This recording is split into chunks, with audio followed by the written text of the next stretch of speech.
Unlocking spiritual power, the room was dark, lit only by the soft glow of a candle.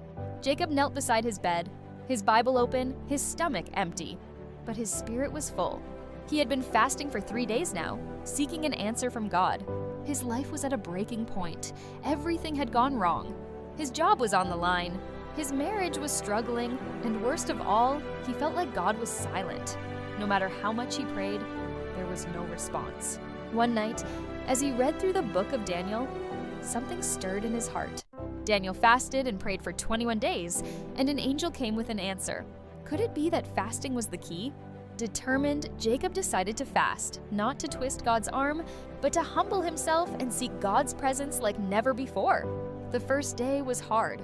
Hunger gnawed at his stomach, and every mealtime felt like torture. But instead of eating, he prayed. He poured out his heart before God. By the second day, something shifted.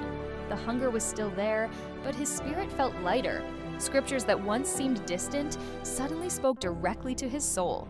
He read Jesus' words in Matthew 4:4. Man shall not live by bread alone, but by every word that proceeds from the mouth of God.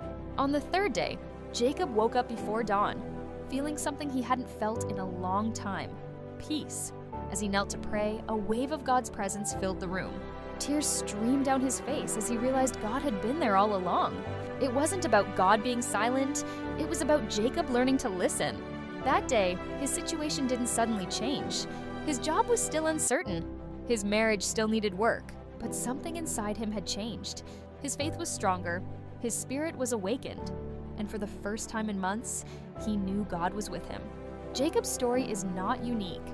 From Moses to Esther, from Daniel to Jesus, the Bible is full of stories of people who fasted and prayed and saw God move in incredible ways. So what about you? Are you seeking answers? A breakthrough? A deeper connection with God? Maybe it's time to take a step of faith, to put aside distractions, humble yourself, and seek Him through prayer and fasting. Because sometimes the most powerful miracles don't happen around us. They happen inside us. Are you ready?